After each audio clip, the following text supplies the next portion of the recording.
Hi, everyone, and thank you for joining the Nonprofit Learning Lab for today's workshop. If you have any questions along the way for our presenters, you can type them into the question box on your GoTo control panel, likely on the right-hand side of your screen. If you have any tech questions, you can also type them there. We will be sending out the recording and materials from today's workshop by the end of the day tomorrow, so keep an eye out for that email. Without further ado, I will now hand over to you, Susan. Great. Thank you so much, Nadine. And hi, everyone. It's so good to be here with you this morning on President's Day. I really appreciate you taking the time to learn about plan giving. What are you scared of? Now, I'm Susan, like Nadine said, from Sapphire Fundraising Specialist. I started my career in plan giving and have been actively pursuing and educating myself since then in the field. As a note, this is fundraising advice, and it's going to get a little technical, but this is not to be taken as legal or tax advice. So please be sure to seek outside counsel for those details.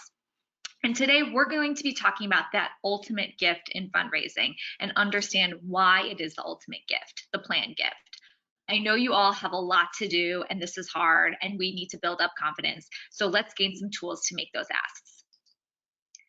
Now we only have 30 minutes, so I'm going to move pretty fast. I would love your feedback in the questions and in the chat and try to make this as interactive as possible. And I'm more than happy to take any questions offline. All of my contact information is at the end of the slides. So today we're going to look at the following objectives. First, we're going to look at what is a planned gift and why you should care. Second, we'll speak about the different giving vehicles, and you're going to learn a basic understanding of these.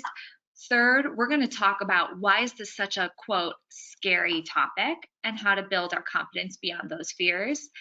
Fourth, we're going to talk about techniques on how to bring up this topic to your donors. And finally, we'll briefly discuss marketing and stewarding techniques so that you can increase and retain planned gifts. And to start, I want to do a quick poll for the audience. So Nadine, if you would please get that going.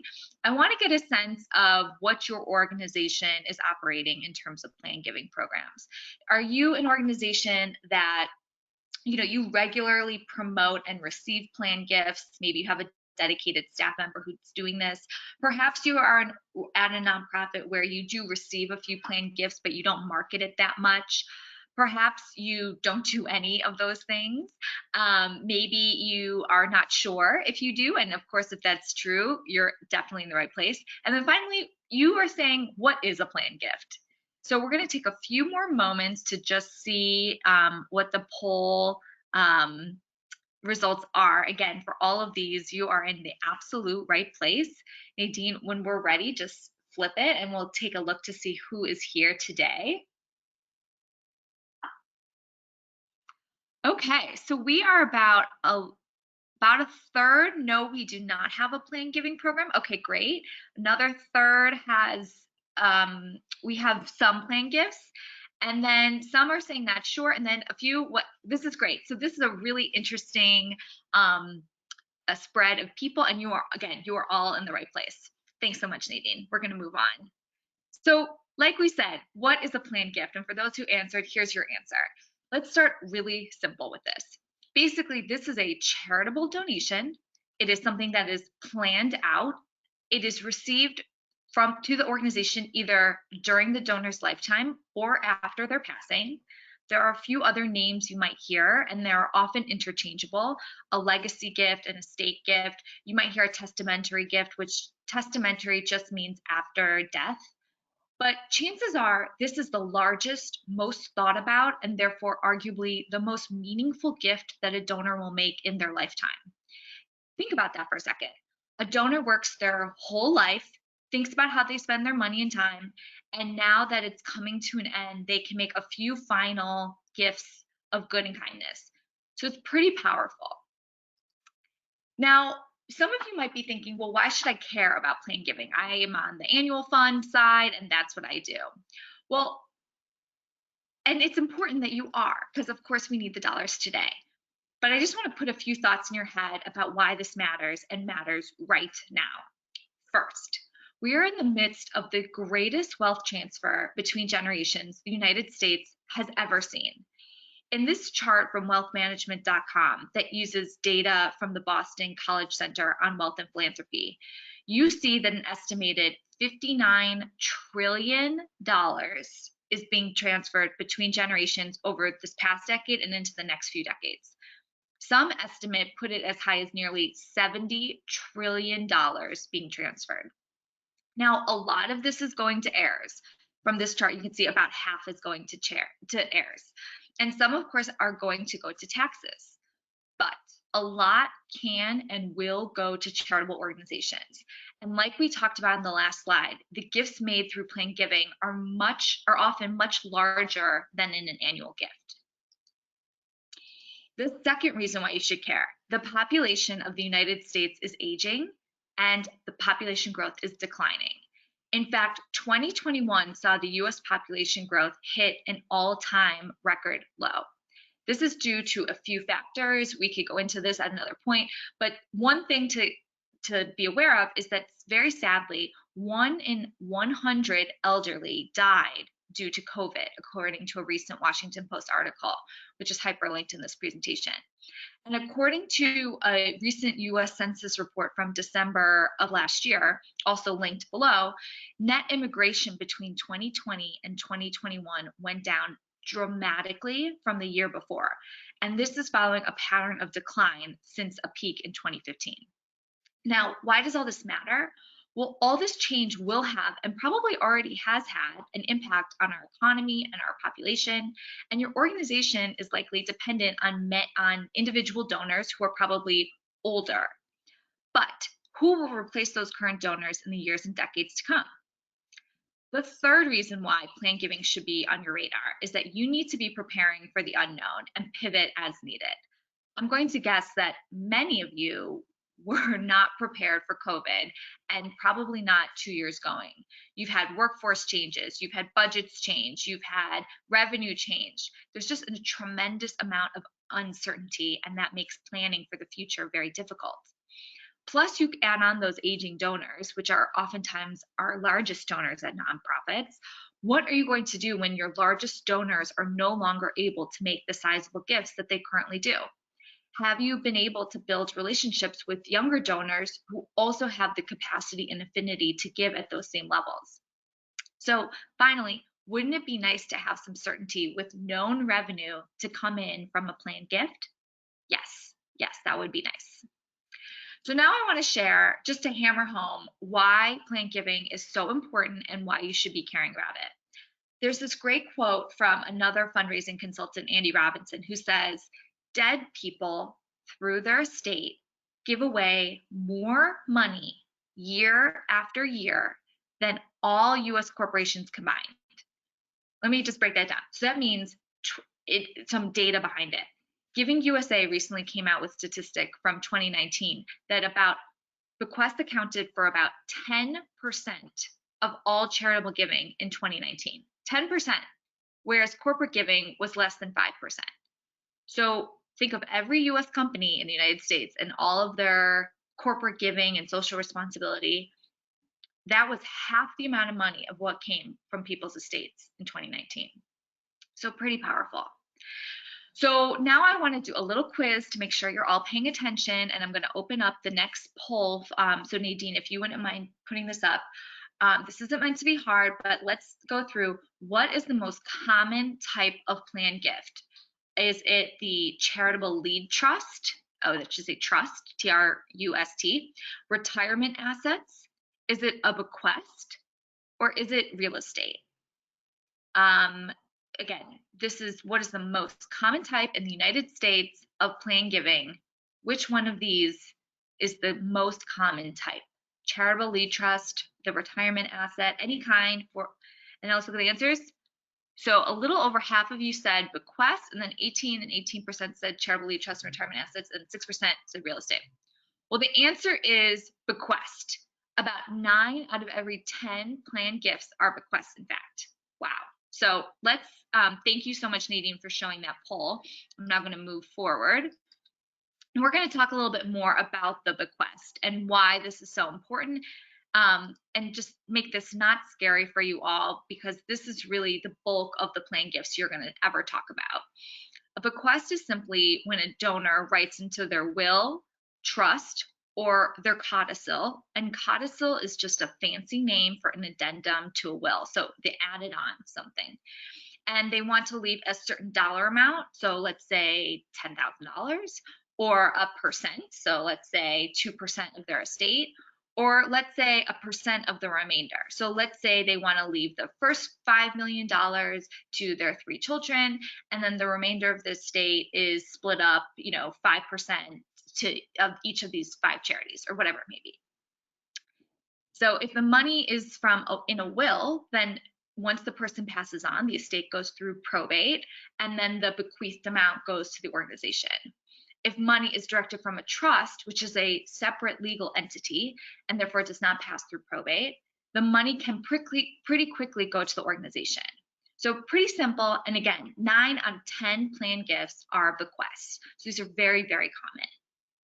One more thing, just because they are so common, and as you're thinking about who to be talking to about planned giving, is that, again, according to Giving USA, the average age of someone writing their first will is 44.3. So this is a lot younger than what you think of when you think of planned giving and legacy giving. And about 80% of people revise their will at least one time. So we're going to talk at the end about marketing for planned gifts, but just think about that you need to have your message out there for donors to know this is even an option, because you don't know when they're updating their estate plans. The second really common type of planned giving and different giving vehicles is when a gift is made as a beneficiary of an asset. And I've grouped these together because, again, we don't have a lot of time today. But this is where you have a certain asset and then it's left to the nonprofit after the donor's passing for the most part. So a retirement asset is very, very common. It's also very easy for the donor to leave because you don't have to go to a lawyer. You just go to the administrator of the retirement plan. It's also very helpful for tax planning because it reduces estate and income taxes. There are some, differences on this between states, but for the most part, retirement assets are a great giving vehicle. Now, that is when a donor passes, is when that gift is received. We talked about before that sometimes a planned gift can come during lifetime, and this you might hear that a donor of a certain age has to take out a required minimum distribution from their IRA, and that they then have to pay an income tax on it. But instead, they can roll it over as a qualified charitable distribution, or a QCD, and directly to the charity, and therefore that reduces the donor's income tax and when they have to take that out. So that's during lifetime. So see, there are a lot of different options for these gift planning vehicles. Just to continue on, life insurance policies, nonprofits can be the beneficiary of those policies after passing. There's also donor advised funds. These are becoming more and more common, where the donor makes a gift from this gift planning vehicle during lifetime or even after passing. Same thing with stock. But all of these are great assets and can change how taxes work because of it. And I don't want to get too complicated, but just know that the donor can give an organization a set amount, a percent, remainder of whatever the asset is. And the bequest is by far the most common type of giving vehicle. So see, that's not that scary, right? Not too complicated. Well, let's go a little more complicated now, right? That was the basics. So first, let's talk about life income gifts.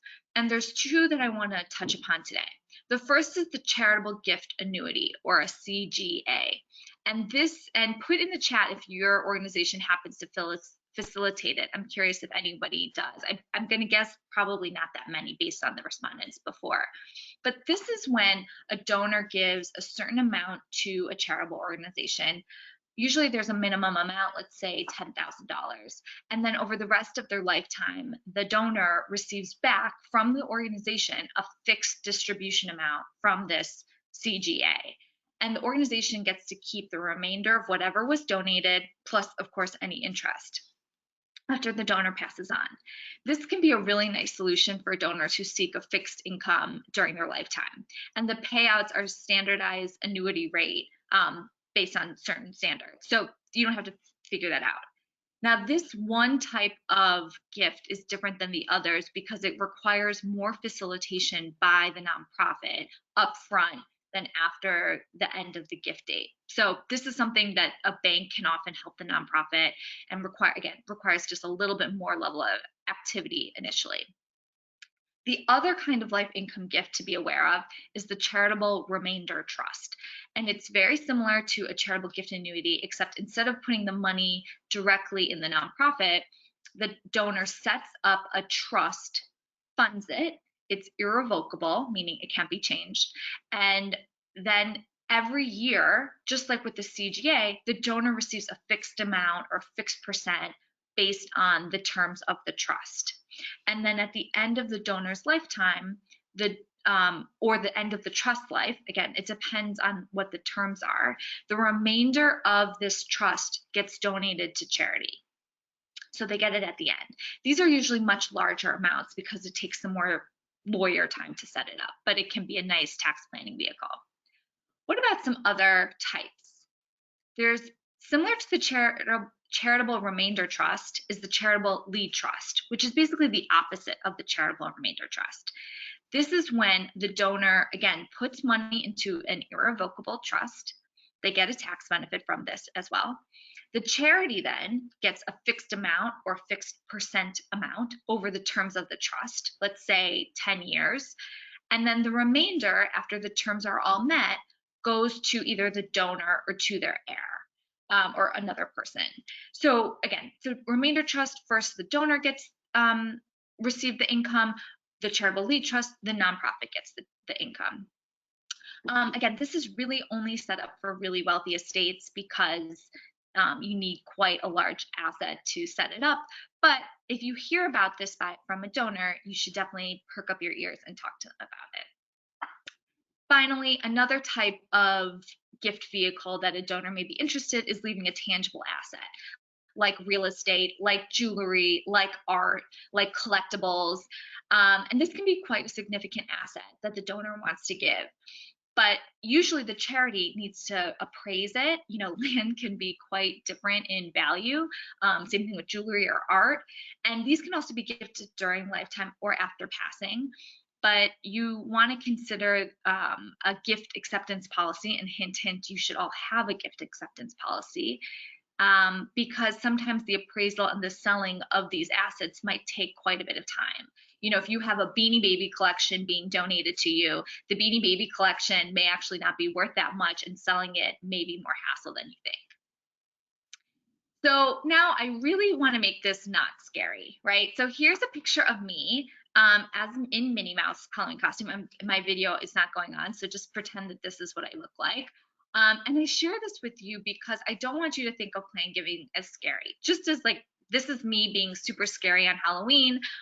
It's really not that scary, but maybe it's a bit uncomfortable. Like I was uncomfortable in this costume with my hair like that and the scratchy, itchy costume. So, but why is plan giving such a scary topic, and why are people nervous to bring it up? Well, here's some things that I think might be scary for people, but I'd love to hear in the chat why you might be scared to bring this up with your donor. So first, of course, is that death is an element of this, right? No one likes to talk about death, and plan giving is often about something that's happening after a person passes on. What about legacy? You know, how are we going to be remembered? No one wants to be forgotten. And this is about after you may no longer be here. What about not insulting someone? You know, no one wants to be told, oh, you're so old. I want to talk to you about what's going to happen when you're not here anymore. And I think that as the fundraiser, some of us get nervous that that's what it's going to sound like. How about taxes? You know, I really briefly touched on taxes in this presentation because they're complicated and they change. And most of us as fundraisers and nonprofit executives are just not tax experts. So with being perfectionists, we want to know what to do. And it's hard, or maybe even scary, to bring up a topic that we may not know everything about. But acknowledging these fears will help us to overcome them, which is why I think it is so important to share. I know this can be intimidating, but I promise you that other organizations are doing this and they are growing, and you cannot be left behind. People won't do what they aren't asked to do. So they don't know that you need these planned gifts for the future if you're not asking for them. So what if you thought of this as a way to help your donor be remembered when they are no longer here, and maybe even take advantage of some tax planning? This is how you're helping your donor. You're not insulting them. Now, building up your confidence is really hard. I know it is, and so hard to ask for these types of bigger gifts. But we've talked about why they matter and why you should care. We've talked about the basics, so you have those in your toolbox. We've even acknowledged why this can be a scary subject. So now let's go through why you should go for it instead of thinking you were doing the wrong thing. First, the donor gives to a mission they care about during their lifetime. Where do you think this, or chances are they will care about it when they are no longer here? You can even ask them, where do you think this organization or this mission will be 50 years from now? Second, this gives the donor the opportunity to leave a legacy so that they are remembered by many and not just their friends and family. Finally, many of you, I'm sure, are familiar with Dr. Russell James, who is a professor in Texas, who I highly recommend you looking him up on LinkedIn and his website. He has a ton of free resources about planned giving. He is like the expert. And he tells us that as the fundraiser, you are advancing the donor's hero story. What does that mean? Well, the donor cares about something. This is your organization's mission. And they are getting the opportunity to help solve it, to help, move it forward. They are a hero in this instance. And that's the gift that you as the fundraiser are giving to them. So hopefully all this together is going to help remind you that these asks, to go for those asks because you know you're making the donor feel good and they will be remembered. Now, a few more tips. I know we have about 10 minutes left. Hopefully you're a little bit more confident and you know what you're doing, and let's talk about how to recognize a situation with the donor to bring up the subject. Now, as any good fundraiser knows, so much of what we do is listening. When it comes to planned giving, you need to listen to some cues. And I'm not going to read all these out because you're going to get this handout. But think about if they say they're retiring, if they're downsizing, if they're selling their business, if they ever say to you, this organization has changed my life. These are all cues for you to start talking about planned giving. What does that mean? Say, have you ever thought or considered about including our organization in your estate plans? And then see what they say. Now, what other kinds of open-ended questions could you ask? Have you ever thought about leaving a lasting legacy? Where do you see us going in 20, 30, 50 years? I know you care so much about us. Do you ever think what kind of impact you want to leave behind on this mission? Just open-ended questions are so important to help get some understanding with your donor and to get them to think. And a lot of this is getting them to think because remember, you're not asking them to write a check today. You're asking them to make a step to make a plan for the future. Telling stories is a great way to get a donor to consider planned giving. You could say something like, I was just talking to another longtime donor and we were having a really lovely conversation about their gift planning, and they said that they actually left a gift in their estates to our nonprofit. Have you ever thought about doing something like that? And see what they say. Now, just like you might be nervous to bring up this subject, the donor might be nervous, but the donor wants to help. So give them the opportunity to be the hero, like Dr. James says. It may take some encouragement and multiple messages, but you can get there. Now, you might be saying to Susan, who should I be talking to about this? Who are great planned giving prospects? So there are a lot of different ways that you can look at your donor file. But if you look at your long-term donors, your long-term staff even, your long-term volunteers, there's a link here to a story in the New York Times about this 96-year-old secretary who amassed a large fortune, and she then donated over $8 million back to the nonprofit or to the hospital that she worked at. So pretty incredible that she was able to amass such a fortune. And this is something to think about, is those silent millionaires who have actually quite a bit of money to give to charity, especially those with no heirs. Now, really quickly, I said I would talk about marketing, and marketing is really important because you need to talk about this many times for the donor to actually take the action. It's not an annual gift, it's a planned gift. So, part of this might be educating them, talking about why someone should care and what steps they might need to take, and talk about what the future might hold. Your role is not a tax advisor unless you are, certified, you but you can talk about the impact of a legacy gift to the organization. So share stories, get testimonials from other people who've done it. Do something as simple as on a pledge card or on a tax acknowledgement letter. Have you ever thought about leaving us in your estate plans? And see what they say. The second thing is you want to steward the donors who have told you that they are leaving a legacy to your organization.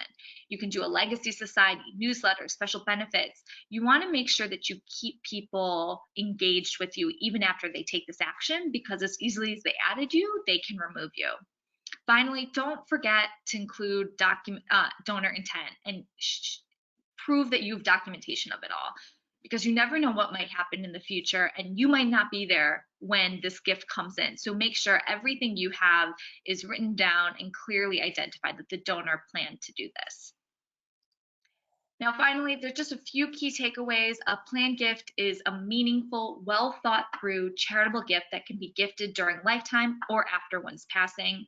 Bequests are the most common planned giving vehicle by far. You are lucky as the fundraiser to be asking a donor to give a planned gift because you get to allow the donor to be a hero in their story and be remembered.